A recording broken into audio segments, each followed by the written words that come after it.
یہ مجلس بین الاقوامی امور کی طرف سے ایک سوال ہے کہ اگر ہمارے پڑوس میں کوئی غیر مسلم رہتا ہو یا غیر مسلم پڑوسی ہے تو کیا اس کے بھی حقوق ہوں گے؟ جی ہاں، دعوت اسلامی کے اشاعتی ادارے مکتبۃ المدینہ کی مطبوعہ بہار شریعت حصہ 16 صفحہ نمبر 210 پر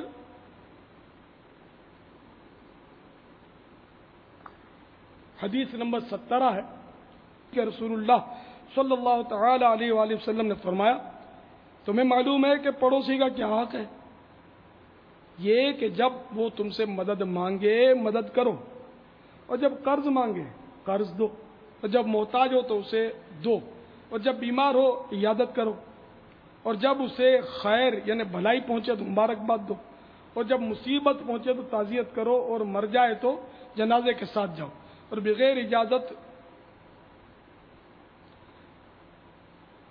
اپنی عمارت بلند نہ کرو کہ اس کی ہوا روک دو، اور اپنی ہانڈی سے اس کو ایذا نہ دو مگر اس میں سے کچھ اسے بھی دو، اور میوے یعنی پھل خریدو تو اس کے پاس بھی ہدیہ کرو، اور اگر ہدیہ نہ کرنا ہو تو چھپا کر مکان میں لاؤ، اور تمہارے بچے اسے لے کر باہر نہ نکلیں کہ پڑوسی کے بچوں کو رنج ہوگا۔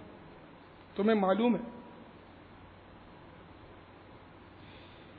کہ پڑوسی کا کیا حق ہے؟ قسم ہے اس کی جس کے ہاتھ میں میری جان ہے، پوری طور پر پڑوسی کا حق ادا کرنے والے تھوڑے ہیں، وہی ہیں جن پر اللہ عز و جل کی مہربانی ہے۔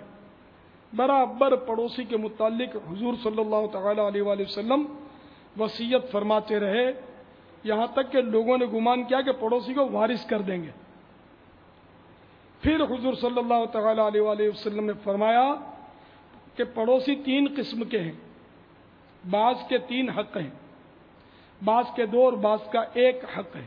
جو پڑوسی مسلم ہو اور رشتے والا ہو اس کے 3 حق ہیں، حق کے جوار یعنی حق کے پڑوس، اور حق کے اسلام، اور حق کے قرابت یعنی رشتہ داری کا حق۔ پڑوسی مسلم کے 2 حق ہیں، حق کے جوار یعنی حق کے پڑوس، اور حق کے اسلام۔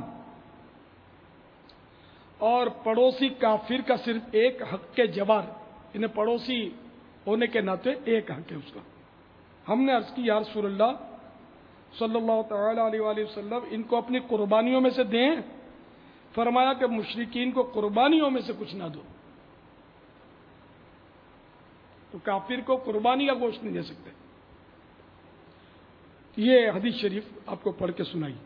تو کافر پڑوسی کا 1 ہی حق ہے، حق کے پڑوس، اور عام مسلمان کے 2 حق ہیں، حق کے پڑوس اور حق کے اسلام۔